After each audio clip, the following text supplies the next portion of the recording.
Hey all, Hipper here. So it's Agile Minotaur time again, and I have been playing this ship quite a bit here since after I lost access to my beloved Colbert.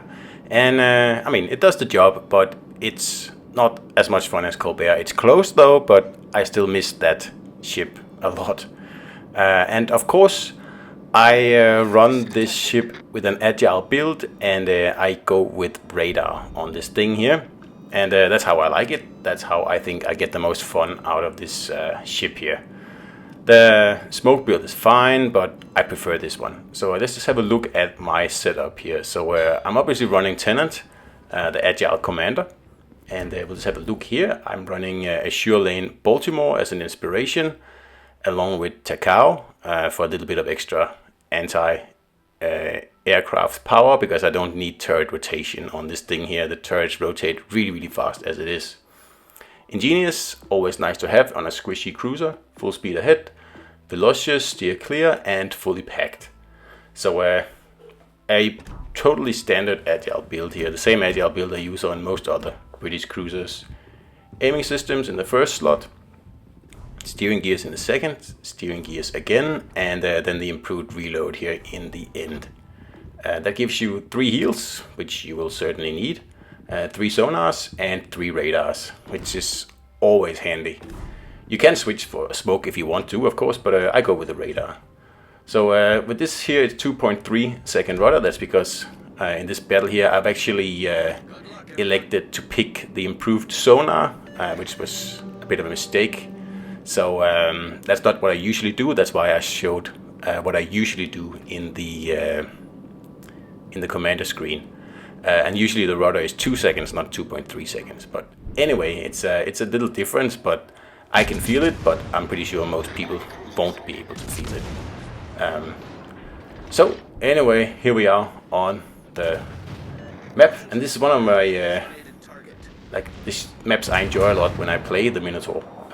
So many places to hide, and you know, the enemies are never too far away, and the destroyers have to push in to cap. So it's a good map for Minotaurs, especially Agile Minotaurs. Except if you get rushed by the whole red team, obviously, but that's bad no matter what ship you're in. So if you didn't pick up the Minotaur through the campaign over Christmas, then I highly recommend you start researching the ship through the Bureau, where it's available now. And you can even do that if you already have the ship, because I think you'll be paid 50 million silver if you get a duplicate of this thing here. So that's definitely worth it if you're low on silver. I don't think most people are, but if you are, then this is easy money basically. And then of course, yes, you should research this ship because it's a good ship. That's also quite important, isn't it? And it's a fun ship, and it really, well, pretty much on its own have shaked up Legendary Tier and completely transformed it. Because this Minotaur here is a real destroyer hunter, and there hasn't really been any good destroyer hunters at Legendary Tier for pretty much, well, the whole existence. I mean, Alaska was there for a long time as the only cruiser, and yeah, it does have radar, but it's not exactly the best destroyer killer out there. Then Worcester came along, but it's also like it was lackluster, and it did get a buff here with the last update, and that has made Worcester a lot better. So we actually have a bunch of good cruisers now at Legendary Tier, or at least we have 2. We have Minotaur and we have Worcester, and as soon as Colbert comes back, then we're going to have 3 great cruisers. And these cruisers here, Minotaur in particular, has changed Legendary Tier completely, at least for me. It used to be the tier I played the least, because it was just really stale, honestly. It was all battleships bow tanking each other, and then destroyers torpedoing the battleships. And that just, well, wasn't my kind of thing, and I'm pretty sure it wasn't a lot of people's thing. But after the arrival of Minotaur, there's a cruiser to actually keep the destroyers in check, and meaning that the battleships actually feel a little bit more, you know, confident in pushing in, at least in theory. It'll take a while for people to really, you know, understand this, but I can already tell the difference myself when I play. It's certainly a lot better now. So there's pretty much two schools of thought here in Minotaur builds, and that's why I like this ship. It's very flexible. You can go with like a traditional smoke build, where it's more of a damage focused build, where you really come into your role probably 2/3 into the battle. Or you can do what I do and play this ship with the radar build, and of course you don't have to put an agile build on it, but it's hard to play this ship with the radar without an agile build, I will say that, but of course up to you. Where your primary role is in the first few minutes of the game, seeing if you can't dispose of the destroyers quickly and easily, giving your team a head start early on. That's what I like to do, and that's what I've spec'd this ship into, and it works pretty well, I'll say. Another perk with an agile build is that you don't have to worry about people like Let 'em Peek blind firing you in your smoke, because that's actually not difficult when you're facing Minotaur. A Minotaur in smoke, first of all, it's quite a big ship, and second of all, just you can just shoot at it in like when you're pretty sure you'll hit, because probably one or more shells are actually going to citadel the Minotaur, and as it is such a squishy ship, it's very, very easy to take away half the health of a Minotaur that's sitting in smoke. It's not difficult. What's difficult is one-shotting a Minotaur in smoke, and I don't know if you've seen Peek, he does that really well. And I'm sure a lot of people will catch on to that, because as a general rule, blind firing into smoke is not something that's done a lot in Legends, for unknown reasons, I don't know, because as long as you can see where the shells are coming from inside the smoke, it's actually not that much of a problem to get some shells on whoever is hiding in the smoke. So the Belfasts and the Minotaurs, of course, are the best ones, because you pretty much guarantee the citadel if you get a hit on them. So with an agile build, you don't have smokes, you don't have to worry about these things here. So of course that means you have a lot of other things to worry about, but like getting citadel while you're sitting in smoke is not one of them. In case you don't know, then obviously Minotaur only has armor-piercing shells. There's no high explosives, unlike Colbert.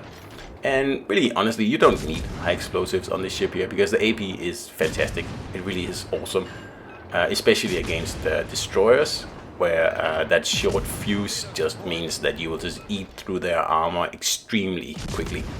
And the same thing actually goes for Colbert. If you're facing a Minotaur in Colbert, it doesn't really matter. Well, pretty much, it doesn't matter what you do. Those AP shells are just going to pick you apart. So when you're playing Colbert, Minotaur is actually a very fierce enemy that you really have to respect. And of course the other way around as well, but in real terms, Minotaur is a real problem when you play Colbert. So in this battle here, I can tell that there's not a lot of cohesive capping going on, meaning that this battle here is going to have to be won by eliminating the whole red team. And as we are down to 4 ships, and they still have 6 ships, including 2 destroyers, that makes that prospect, well, it makes it a difficult target to reach, let's say that. So first of all, I gotta get rid of some of these battleships here before I can actually start to move out. And there is a destroyer around here that keeps torping me as well, so that makes it extra difficult. But luckily, we finally popped this shimmer here with the radar. I was just waiting for him to feel safe and come around the corner there. And I'm betting the farm here that everyone will shoot at this guy and help me take him out. Because, yeah, well, we need this destroyer gone. All he does is spot, and it's just super annoying. So the Friesland gets the kill here, and that means that we should move in and retake B, because like I said, we are behind on points here, and it's going to be a tough battle here. Well, actually a very uphill battle to try to regain the lead. As you can see, we have another battleship that's sitting somewhere in the water doing nothing, and that's what I noticed earlier, that there wasn't really a lot of teamwork going on here. So it's going to be a rough one, and I can disclose that we are going to lose this battle here, but we're not going to go down without a fight, or at least I'm not. So anyway, we're going to do the best we can, and first of all we're going to grab B here.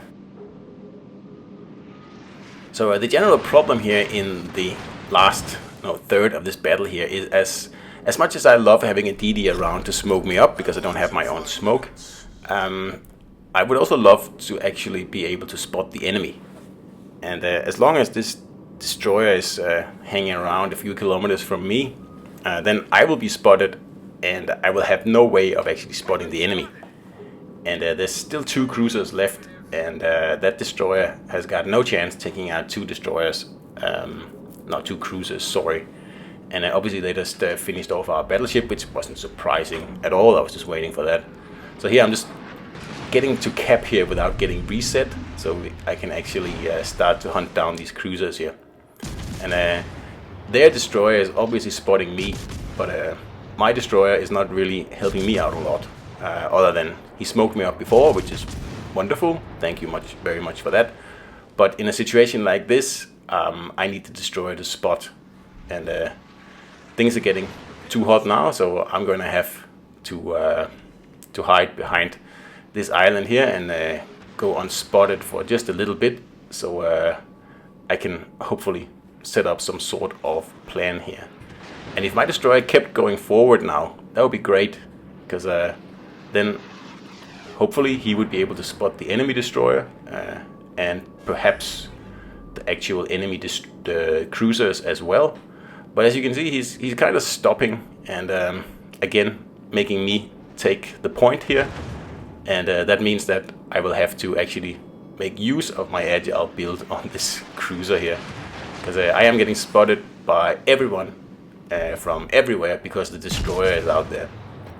And my destroyer player, he's in a freeze land. It's one of the best one-on-one destroyers out there, so there's really no excuse for not hunting down the other destroyer.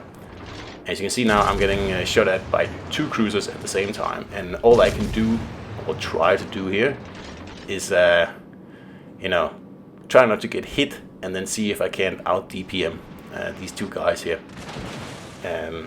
It would be very nice if my destroyer would spot the other destroyer, and I would just get off 1 salvo, and the destroyer would be gone, and I could actually focus on doing other things than just trying to survive here. So we got the Kutuzov done here, and I'm pretty sure I spotted that myself. And of course the Cleveland is still shooting at me because I'm spotted, and I mean, my destroyer keeps hanging around like just a couple of kilometers from me, and it just makes it really hard to get into any sort of position to actually do anything amazing here. So again, due to being spotted, I have to break off my attack here so I can have the element of surprise. And this is the exact moment where the destroyer decides to enter the fray without me, because I'm going behind this island here, and he is continuing into the middle of the map. And I mean, in itself that's not really a problem, but there is a Cleveland there, so if he gets spotted by the other destroyer, he better be ready to take that destroyer out quickly. And I'm asking for intelligence data here because I'm going to round the corner in a second, and I'm hoping that this guy here is actually going to spot something for me.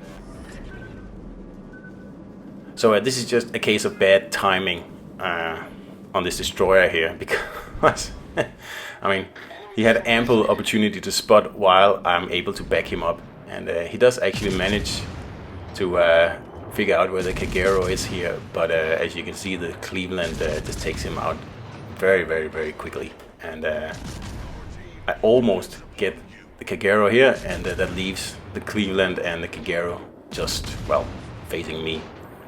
And as you can see here, I'm using my Agile build again because I have to mitigate the damage from this Cleveland. I have to get in close, and I have to torp him.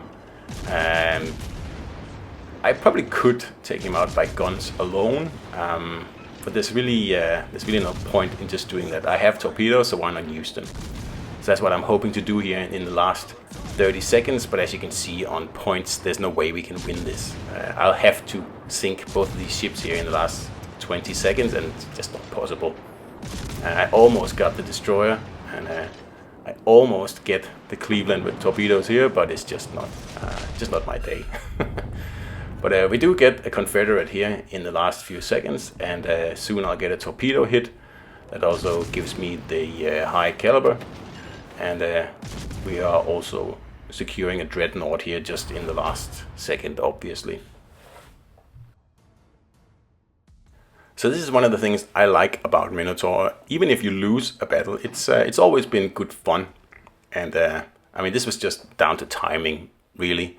And for me, that's a hallmark of a good ship. It's a ship that you always have a good time in, whether you win or lose, really. And Minotaur is definitely that kind of ship for me. So I hope you enjoyed this video, guys, and I'll see you out there.